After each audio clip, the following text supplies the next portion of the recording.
Chess enthusiasts, today, I'd like to share an intense and thrilling chess game played between Rofchade, a formidable engine in computer chess tournaments, and myself. Rofchade consistently holds a top 10 position among chess computers. This game is particularly notable for its bold moves, including a strategic queen sacrifice and a tricky opening. Let's dive into the game. I started the game with knight to f3. This move is very tricky, preventing the pawn from moving to e5. Simultaneously, I am also considering pushing my e or d pawn, but it's unsure for black, so black responded with knight to f6. After d4 e6, I played g3. However, playing pawn to c4 would have been much better. This move would have created a lovely and favorable position for me. After d5 e3, it would have allowed my knight to come into play, giving the bishop to come into action, opening up the c-file for the rook, and set up a favorable diagonal for my queen on c2. Additionally, I could have played the move knight to d2 during the game. In this version, I chose to play g3 as my opening move instead of controlling the diagonal with pawn to c4, when black responded with d5 to establish control in the center and threatened to play pawn to c5. He developed his bishop to e7, then, I struck in the center with the c4 move. After castling and capturing pawns, he made a questionable move by playing queen to d5, offering an exchange. However, it would have been better for him to go for pawn to c5 first, directly attacking the center with the pawn and the bishop. This move would have set up better options, such as exchanging queens or fianchettoing his bishop on the queen side with a6 or b6.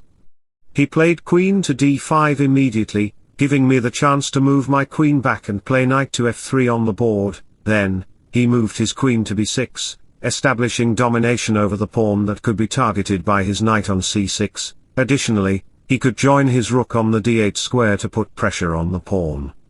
He could also play bishop to b4 and knight to e4 to attack my knight on c3, pinning it to the king. To prevent his bishop from entering, I played pawn to a3. Later, when I played pawn to e3, he countered with bishop to d6, threatening to strike in the center with e5. I responded by castling first, allowing him to play e5. Then, I executed a strategic maneuver by forcing my knight to move to the f5 square, directly challenging the vulnerable h7 pawn. If he dared to capture the pawn on d4 to attack my knight, I could counter with knight to d5, simultaneously challenging his queen on b6 and knight on f6. He couldn't save the queen because I could capture his knight on f6, resulting in checkmate in one move. Additionally, he couldn't capture my knight because queen takes h7 was an ongoing threat, making the position overwhelmingly in my favor. So at this juncture, he decided to move his knight back to the e7 square to gain the f5 outpost for the bishop or knight, intending to counterattack my queen. Additionally, he threatened to capture the pawn before counterattacking with the bishop. It's also evident that he intends to play knight to g6 to block the queen's diagonal. After the capture-capture sequence in the game, I played knight to a4 to attack the queen, limiting her available squares. When he moved to b5, the position favored white due to the active queen and bishop. Finding the best move for white in this situation isn't easy. Some might consider playing knight to f3 or moving the bishop or rook. However, moving the bishop to d2 would allow black to attack by capturing the pawn on g3, leaving the knight vulnerable. Therefore, I chose to play f4, strategically advancing the e-pawn to open up lines for the queen and bishop to launch an attack. Additionally, the rook file is also open. Thus, black opted to retreat his bishop to the d6 square. After I advanced my pawn to e4, it became clear that e5 was imminent. Attempting bishop c5 check to save the bishop is futile, as I can easily capture your bishop on c5. Similarly, moving your knight to a safer zone is not viable due to the h3 move. If your knight retreats to h6, I can counterattack with e5, targeting both your h7 pawn and bishop simultaneously. Therefore, it's evident that neither the bishop nor the knight can move from their usual, safer squares. This led him to play rook to e8. While some might consider playing pawn to e5 to directly attack the bishop and knight, this move weakens the dark square diagonal, allowing black to overwhelm your position with bishop to f5, directly targeting your queen. Consequently, you'd have to safeguard the knight on a4. If you play queen to d1 to protect your knight, black can easily play rook to d8. Extending the queen's influence from d8, this would significantly weaken your position. Capturing the bishop on d6 would lead to black recapturing with a rook, bolstered by two rooks along the file and exploiting the dark square weakness. Additionally, black's knight can advance in the center or the other knight can join the attack swiftly, overwhelming your position and making it vulnerable. If you attempt to capture the knight on f6, black can launch an attack with bishop to c5 check, targeting both the king and queen simultaneously. Additionally, let me share a quote for you. Whenever you feel like giving up, think of all the people that would love to see you fail. So returning to the position, we've observed a variation where playing pawn to e5 wasn't possible due to the move bishop to f5, potentially giving a decisive advantage to black. To counter this, I first played pawn to b3 to protect the knight. He responded by playing pawn to h6 to try to kick out my knight. After my knight reached the f3 square, it became evident that the pawn on e5 creates a heavy attack, targeting both pieces simultaneously. When the knight moved to c6, you might consider playing pawn to e5, but it doesn't create a decisive advantage for white. Black can cleverly move his bishop to e6, directly attacking the vulnerable b3 pawn. Regardless of how you capture the pieces, he can execute a brilliant strategy by capturing the pawn on b3, attacking both pieces at once. After the queen moves, bishop captures bishop on b2 occurs, activating the bishop's diagonal on the king's side. He can then apply heavy pressure by playing rook to e2, supporting the queen on the second rank. This could completely disrupt your position, so let's reconsider the position. In this position, instead of capturing the pieces, I decided to advance my pawn to b4. This move is clever and strategic because it prevents the queen's protection of the b3 square, where the bishop could potentially be active. It also safeguards the c5 square, preventing the bishop from giving me a check. Additionally, I plan to place my knight on c3 to counterattack the queen, which is a strategic idea. He responded with pawn to a5, targeting my pawn structure. However, his pieces are still under attack, so I captured his bishop on d6 first. He immediately captured back on b4, targeting the knight. After I recaptured, protecting the knight with my rook, he played bishop to c4, attacking the rook. I ignored this and played bishop to b2, offering my rook as a sacrifice. Some might think this rook sacrifice is a clever trap. If he captures the pawn instead of the rook, it would create a vulnerable situation as I could then capture the knight on f6. After capture, his pawn structure would be weak. I could target his queen by playing rook to b1, attacking it. And also, he can't save his bishop effectively because my knight is there, leaving his position vulnerable. Yes, after he captures the pawn on d6, I can pick up your bishop on c4, gaining an advantage by winning a piece. This would put you in a strong position to win the game. Let's return to that position and explore further. At this point, he chose not to capture the pawn on d6 but instead captured the rook, as it was the only move to salvage his game. After I captured the rook to attack the queen, his queen captured on b4, then came bishop takes f6, a cunning move with a strategic idea to disrupt his pawn structure. This move allowed my queen to access the open diagonal on the king side, and the bishop and knight could reinforce each other by maneuvering to f5 and h4, weakening his kingside squares. The pawn on the 6th rank also played a crucial role in creating vulnerability in the center. However, I couldn't save the 6th rank pawn due to a lack of support. After moving my bishop to c4 to pin down the pawn, there was a potential threat of the queen coming to g6 to deliver a check. For example, if he played a normal move like queen takes d6, I could execute a check by playing queen to g6, forcing his king to move. After a series of checks, his king would end up on the h8 square, allowing me to capture the pawn on f7 and setting up for a checkmate with queen h6 in the next move. This would lead to a favorable position and the game would be effectively over for black. Let's return to the position to explore further.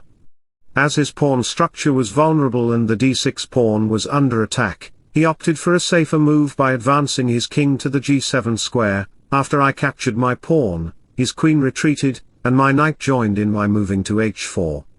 This move hinted at the ongoing threat of knight to f5, where the queen could potentially create a decisive advantage for white and make the king vulnerable. He responded by playing knight to e7 to protect that square and potentially prepare to come to g6.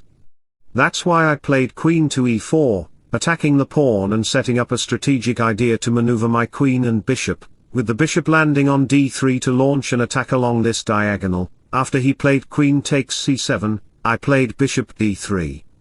He responded with knight to g6, and I played knight f5, delivering a check and forcing his king to move back. Then queen d4 happened, attacking the pawn and getting out from the rook's attack.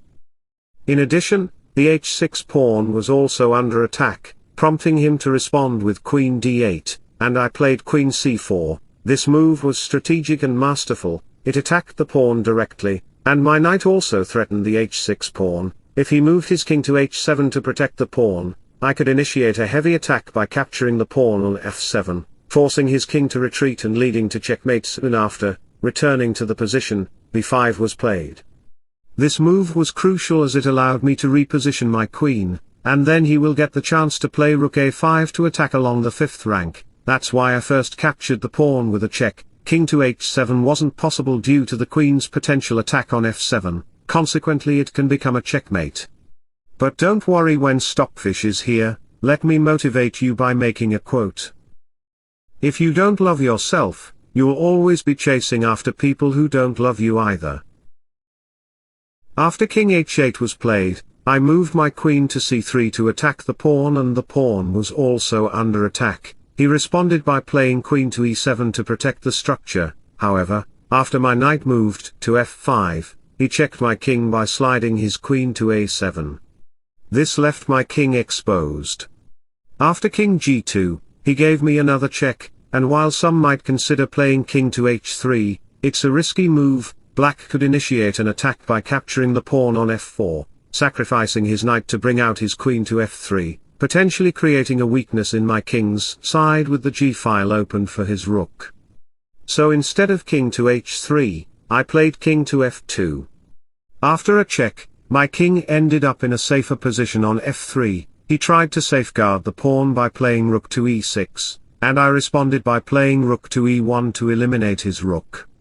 He then captured the pawn, and in the following moves, I could checkmate him. He repositioned my queen with pawn to b4 to prevent constant attacks on the pawn, and he also positioned his queen to attack my rook on e1 square. After the queen moves to b2, you can see that the knight is under attack. However, if you capture the knight, I can easily capture your rook. This allows me to play queen takes f6 check, potentially leading to checkmate on the next move. In this position, after he plays rook to d8 and bishop to c4, followed by queen to a8 to launch a heavy attack along this diagonal. Later on, he played queen to a8 again, intensifying the attack along this diagonal towards my king's side. So, I decided to capture the rook. After he captured my piece with a check, you can see that the knight is under attack by the queen, but your pawn on f6 will be hanging if you dare to capture the knight. That's why he moved his rook, and I moved my queen. My queen is ready to come into action on the h5 square, and I have 2 extra knights, which puts me in a winning position. That's why he decided to capture the knight on a4 since he had no other option. This gave me a chance to potentially check him, forcing his king to move to g8. Then I made an absolutely brilliant move. Can you guess that move? Try to figure it out and comment on this video. In this position, I considered that knight e7 could fork the king and queen simultaneously, but this square was also protected by a knight. That's why I first eliminated the knight by capturing it on f6, forcing a recapture. Then I executed a fork by playing knight e7 check. After the king moved, I captured the queen with an extra knight, putting me in a completely winning position. After a few moves, I ended up with the knight at the end of the game and started pushing my pawns. His king was moving around the board, but after promoting my pawn to a queen, it led to checkmate on the b6 square by the knight. What a game! What an incredible game! In the game summary, we can see that in the opening I played, the bishop gained an open three-handed diagonal after a few moves. I then played knight to g5, directly attacking the pawn, which also created a vulnerable situation around the king, with the knight on f4 attacking the queen. It was a mind-blowing and complete game. After a few moves, as he tried to give me a check, I decided to capture the knight on the f6 square, forcing him to recapture. This disrupted the pawn structure completely, allowing my pieces to create an exposed situation for the black king. With a strategic maneuver, I executed a brilliant attack by sacrificing my queen on g6, forcing him to recapture and forking the king and queen. What a beautiful game. I hope you enjoyed it. If you did, please comment, like and subscribe to my channel. Wishing you all the best.